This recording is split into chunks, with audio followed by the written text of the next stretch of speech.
The dissociative disorders. Hollywood has ruined this. I mean, seriously ruined this one.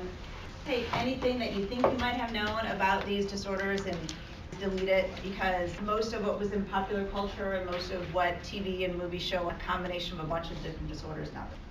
Starting off with the term dissociate. Not to be a part of is that somewhere in this person's stream of consciousness, there's a disconnect somewhere. We don't really know how or why this happens, but we do notice in some people this pattern does exist.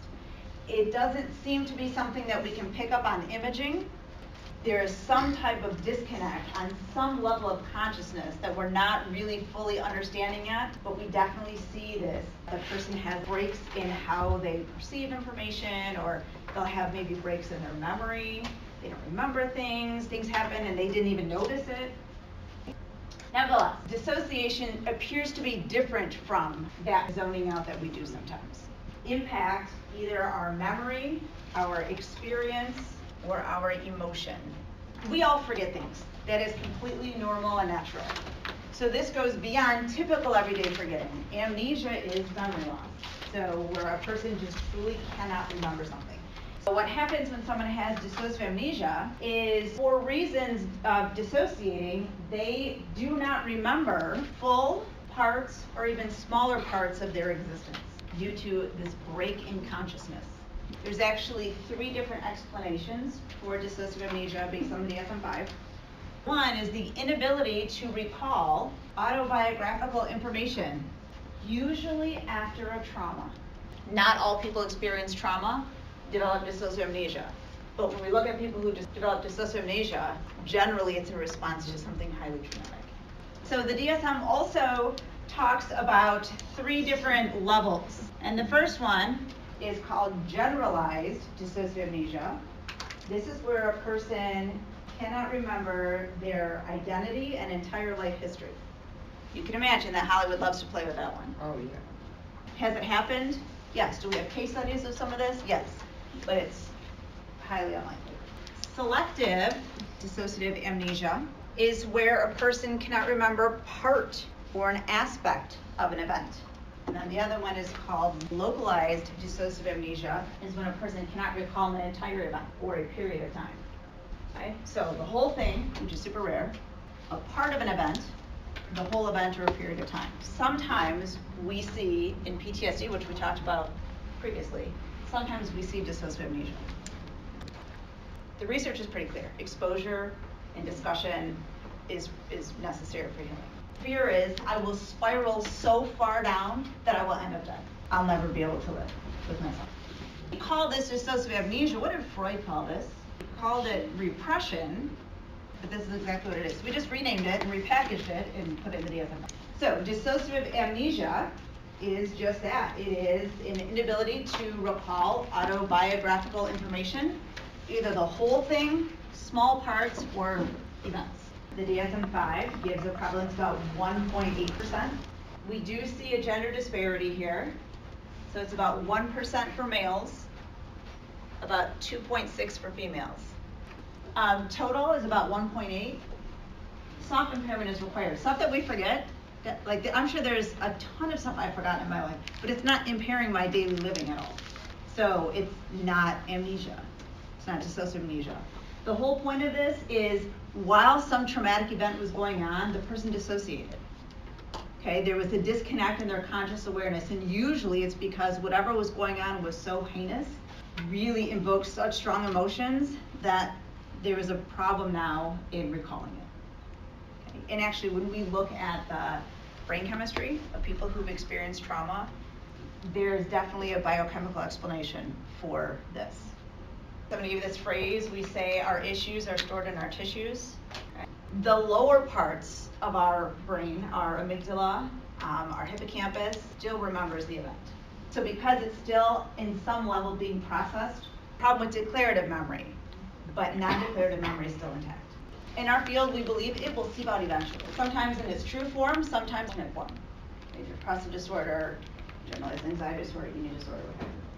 So the idea is body needs to work through whatever it was in order for complete healing to happen. So a lot of stuff in cognitive neuroscience how we remember, how we perceive, how we recall. And we know now that when we experience some kind of trauma, our cortisol goes through the roof, there's this release of adrenaline and epinephrine, there's all these neurochemical changes, and we know now that high levels of certain hormones and brain chemicals interfere with what we call declarative memory. But it doesn't interfere with non-declarative memory. So the event is in there, we just can't.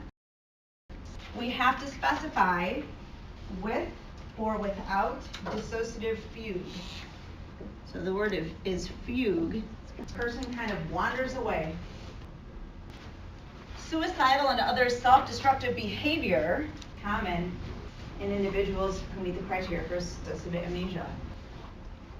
Suicidal behavior may be a particular risk when the amnesia remits suddenly and overwhelms the individual with intolerable memories, which is exactly what happened with me. There is concern, like if someone's memories come flooding back, we need to intervene. If you're the therapist who's gonna be trying to help these memories come back, you better be damn good at your job. So, I'm gonna move on to dissociative identity disorder. Prior to 1994, this used to be called multiple personality disorder. I have no idea why that phrase still hangs around, but it does. Here are your DSM-5 criteria. Number 1, 2 or more distinct personality states within the same person. Or, write it down, don't roll your eyes, just write it down, we'll discuss it. Or, experience of possession. This is new to the DSM-5. Why they added this phrase is because when people come to them, family members will say it's as if they're possessed. They are not the same person. Something is very seriously going wrong. Number 2, required, current gaps in recall of everyday information. So that's criteria number 2. Criteria number 3, soft impairment, though the DSM makes very clear that this varies widely. Number 4, not due to head injury, drugs, any other kind of substance. And then finally, we have to make sure that this is not an accepted part of a person's culture.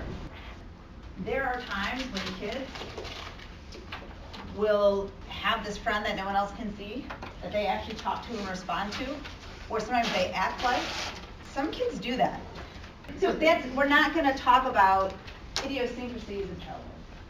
We need to make sure it's not something that's blamed by someone's religion, because in certain religions, to channel someone who's dead, we're not pathologizing someone else's culture. Okay, so the original person is the host. Any other personalities that develop are called alters.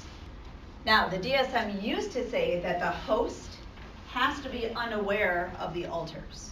The alters may know about each other, but the host, they have since taken that one away. The idea is the host loses what we call personal agency. Personal agency is kind of feeling like you are you and you're kind of in control of what's going on in your life and you're making decisions for yourself. So when a person feels like they don't know what's going on and they're losing all these gaps of time and they're not even sure what's going on in their life, they're losing personal agency. And so that is suggesting that there is some kind of splitting that occurs. In terms of people who actually have dissociative identity disorder, an alarmingly high number of cases have a history of severe either physical or sexual abuse during childhood. As a 6-year-old, what resources does that child have make himself or herself safe? Maybe they'll tell the other parent. That doesn't usually bode well for the child. So as a 6-year-old, they don't really know the laws. They don't know they can call the police or tell a teacher and then it has to be reported. They just don't know. So usually what kids do is they just endure the abuse. They have no resources otherwise. While the abuse is going on, they think themselves somewhere else and kind of go to that place where you feel safe. You are less likely to have to be present for the abuse that's going on. So what starts as a brilliant coping strategy for a horror that no one should ever go through, eventually over time, that going somewhere else, that thinking yourself somewhere else, happens without the person even realizing it. It starts off as a purposeful coping mechanism. The more we do something, the more automatic it becomes. The suicide rate in dissociative identity disorder is so high. Over 70% of outpatients with dissociative identity disorder have attempted suicide, and often it's multiple attempts. Self-injury is also very common here. We also know that post-traumatic stress disorder, major depressive disorder, and dissociative amnesia are highly comorbid. Okay, so earlier we talked about to dissociate means to kind of come apart. The whole goal of treatment is to reintegrate all these separate pieces back into the host. And with the right therapist, the outcomes can be very, very good.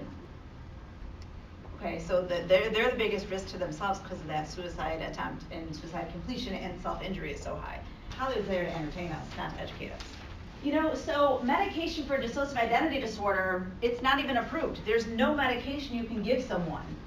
However, if I have dissociative identity disorder and I also meet the criteria for major depressive disorder, now that would open up another treatment option. So you have to look for the comorbidities. You can't treat dissociative identity disorder with medication, but if there any comorbidities are present, that may be KOSSLYN. In the mid-2000s, some additional research came out that absolutely floored our community. We could all fake bad vision. Can you fake better vision than you actually have?